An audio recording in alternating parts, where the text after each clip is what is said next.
Hello, everybody. Welcome back once again. We're back live on the air with Inside the Headset. Our sponsor tonight is John Jones Real Estate. Going to roll over to Knoxville. And this coach started Inside the Headset back in 2009.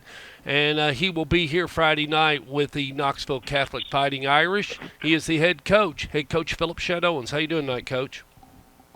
Can't be better, Stork. How you doing? Doing good, doing good. Looking forward to seeing your team Friday. Me as well. I'm looking forward to seeing us perform, and our kids have had an unbelievable off season, and they got a year older, which is good for us, and got a few new additions as well. So we're excited about getting on the field and kind of seeing what we have. Yes, I guess you are. You've got some horsepower over at Knox Catholic, and you said last year as you took your bumps and bruises and went through that season, you said, Stork, we're going to be in a lot better situation next year. We're just not there yet, and you've had to go through that before, hadn't you, Coach? Yeah, that's part of the building process. I mean, we knew, last year we were playing a ton of young kids, and that's not good for any league, but certainly not good for our league. But we needed to get a year older. We had a great group of kids, really hardworking kids, and so they've grown. The freshmen have grown up to be sophomores, and we have an unbelievable senior class that have just worked so hard. And so we're blessed. We have quite a bit of talent, and but now we got to do it on the field. It doesn't matter about all those things. Obviously, everybody's got talent in Rutherford County. Everybody's got talent in our league. We know that. So it's just a matter of going out and performing when it counts.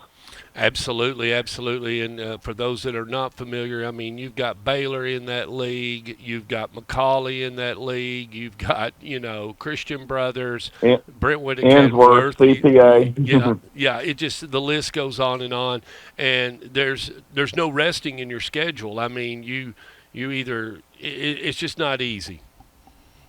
No, it's not easy, and that's good. That's I'll be honest with you. One of the attractive things about Knoxville Catholic is obviously it's a great school. It's a faith-based school. Obviously, academics are second to none, and then also you play in I think what was rated the fourth toughest league in all of America. So I mean every Friday night's a challenge. You're playing against 4 stars, 5 stars, abundance of those on every team that you play in our league, and so. I mean, that's why you come to Catholic. If you think you're one of the best, and come play in our league. And if you can do it in our league, then you can probably do it on Saturdays. And so that's a great selling point for our school, especially the athletic part of it. So it's exciting. And coming back to Rutherford County for me, obviously, coming back to Riverdale, there's been a lot of battles there at Riverdale over the years. So I look forward. A lot of friends going to be there. I've had a ton of people call and say we're coming. We're coming to watch you. A ton of former players. And so it'll be a fun night, but really don't it's not about all that. It's really about our kids who've worked so hard this off season. They finally get an opportunity to get a payday on a Friday night, and so we're looking forward to the opportunity. Absolutely, and your kids will get to experience Tomahawk Stadium, and always a great place to come and play. And you've been on that other side of the field, so you know how to get to Warrior Drive. And I hear Tom Nolan will be there, and it's going to be an exciting Friday night for sure. I would think it's going to be a huge crowd. I don't know what else is going on in the county. Obviously, everybody opens up, but I would think if for those fans that are just fans of football, obviously the fans of Riverdale, and then plenty of fans from Knox Catholic, but fans of football, it's going to be a fun game to watch. Obviously, Riverdale is it's picked really really high in all the preseason polls, regardless of classification. Private school, public school, they're picked really high and all that. Everybody knows. Most people think they were the second best 6A team in the state last year behind Oakland. They played Oakland, obviously tooth and nail last year 2 different times, and had opportunities to win both those. So we know we're playing someone who matches up in our league and would be very competitive, every Friday night in our league, and so we have a lot of respect for them. We know what kind of size and speed they have, and Coach Crosky's done a good job of kind of getting the program back to where Riverdale wants it to be, and so it's going to be a huge challenge for us, and man, it's something that we look forward to. Though. Yeah, and they've increased their numbers. I spoke with him yesterday, and he's back up to what we would call Riverdale numbers. Like when we saw Ron Adelot coming across that field, and back years ago, and when during that when he first got here and he arrived and had what was the big kid's name? I can't think of it. Oh, he was the big monster that Ron had on that side of the ball that we played when we had Sonny. What was that kid's name? Ah, he was a Uh, monster. they had a bunch of them. Ron that year with Sonny and Rod and the kids we had at Smyrna. There was one of those teams had 5 Division I linemen that ended up signing Division I scholarships. So they had a bunch of guys. Yeah. I mean, all the day. Obviously Riverdale. There's a lot of memories that go back with Eric Locke and the Thomas boys, and Mm-hmm. even back before then, Griffin. He went to Tennessee. I mean, the Peebles kid. He was a linebacker. He went to UT. I mean, there's so many. It was a There's back in Spurlock Gary's day. kid. It's a Spurlock kid. It was a Yep, Spurlock it's kid. Spurlock. He was Thomas, big. yeah. Yeah. He was Big yeah. old kid went to Florida State. Went to Florida State, Mm-hmm. and so obviously Riverdale is rich in tradition. Won a bunch of state championships. There they've had 100 Division I football players probably come through there in the last 20 years, and it looks like they have a lot more of the same this year. When we exchange scrimmages. When you look at their talent. They have a bunch of kids that obviously are going to be playing on Saturdays. We have a bunch of kids also they're going to be playing on Saturdays. So it'll be a field full of talent, and it really comes down though to making individual plays at times, right? It comes down to throwing and catching. It comes down to tackling and blocking, and it's not a complicated game. So it just comes down to who can make the plays when it means the most.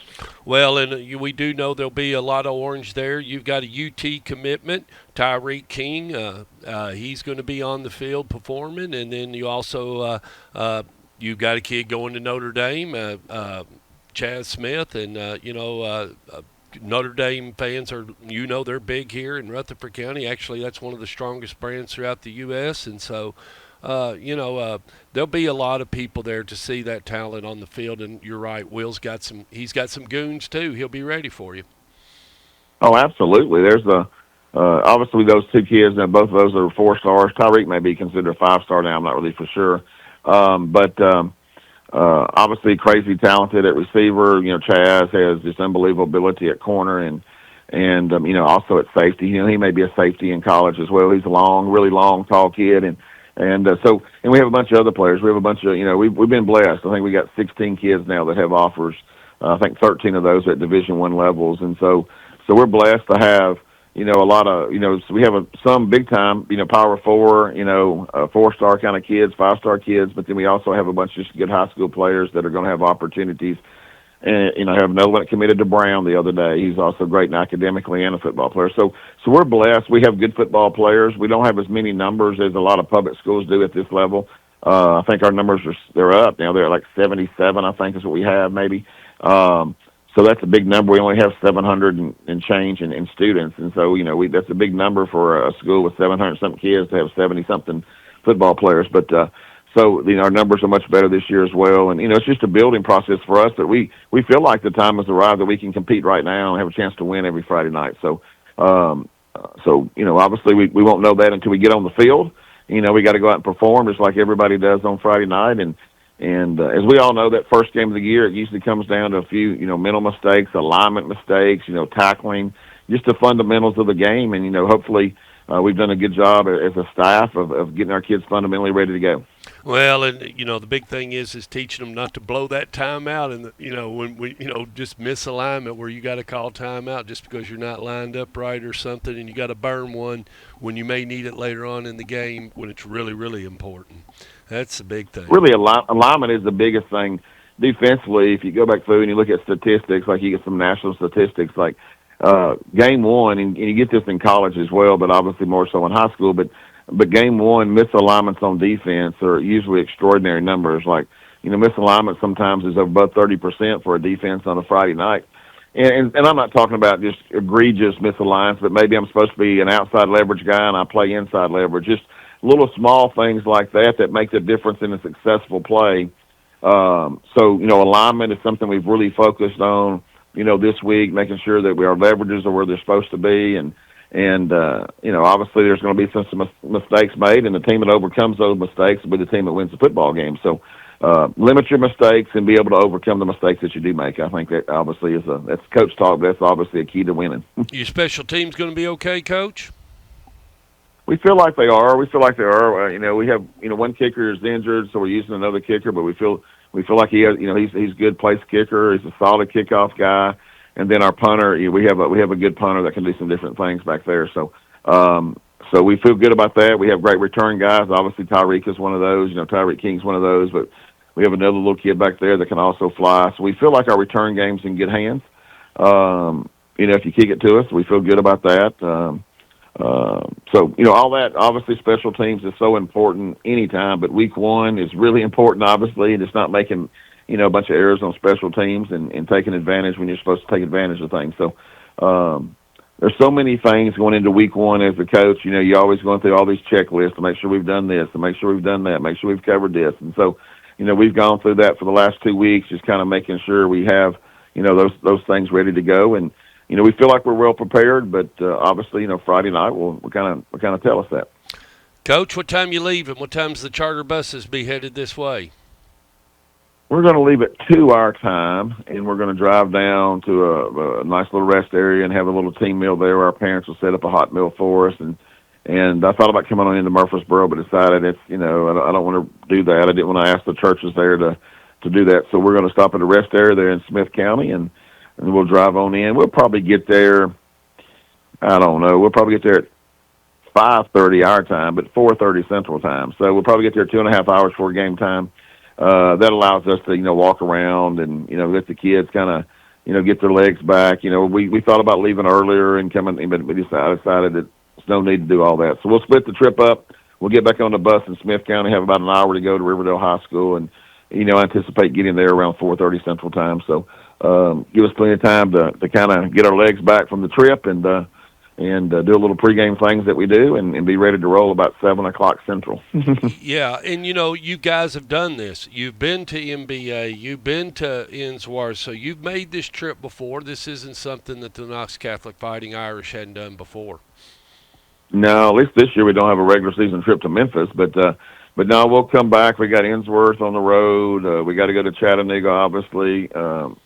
I think we have. Let me see who we have. We have Baylor on the road this year, I think. So this is less trips than we normally have. To be honest with you, normally we're in Nashville twice, Memphis once, Chattanooga at least once. So this is a little bit better for us. But we'll be coming to. It's about a 3-hour trip on a bus, obviously, to get around through 840 to back to 24. But it'll be about 3 hours on the bus. But we're going to split that up, and we're used to making bus trips, so the bus trips don't bother us. Well, Coach, the best part about it is Stork Vision will be there. I'll be there at 4:30 setting up when you get there, so you'll get my copy of the game, just like old times, Coach. You'll get my copy. Absolutely. Make sure you say some good things.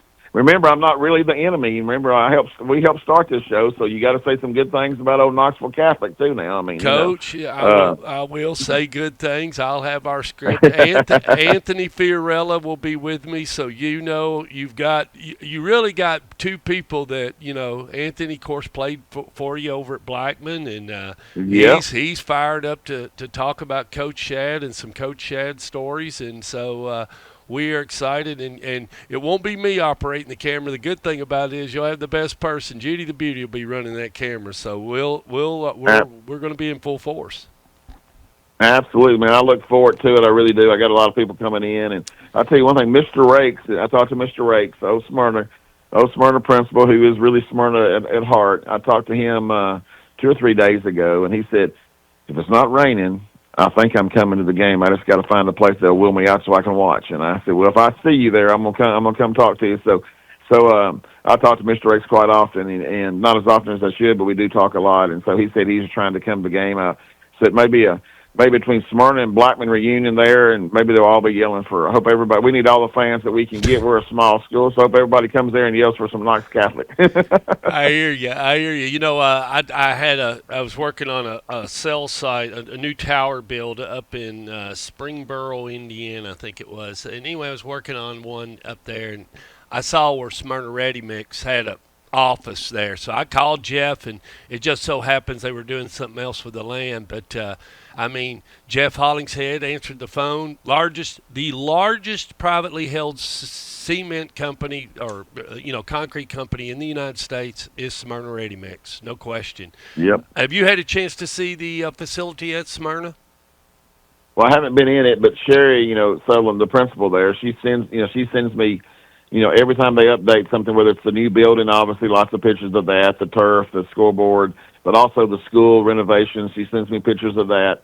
And so anytime Smyrna does something, facility-wise, she always sends me a ton of pictures. So I stay in contact with Smyrna people, that's for sure. That was home for a long time, and I love it there. And, kind of once you have that purple and gold, you'll always bleed some purple and gold. So obviously I've had great times at Blackman as well, but home was where I graduated from, was Smyrna High School, and it's kind of where it all started. So special fond memories for that, and with the Holland's Head and that company and some other companies as well, but especially Smyrna Ready Mix. I remember when Jeff was very small in business, and he still did everything he could to help kids, and to see him and his family be able to do what they did with the Smyrna Ready Mix and then give back to the community like they have. It's just, it's a godsend for Smyrna and Smyrna High School, and it's appreciated from all the old alumni at Smyrna High School that he's done that for those kids in that school in that area. So what a testament that he's leaving, and so I'm really happy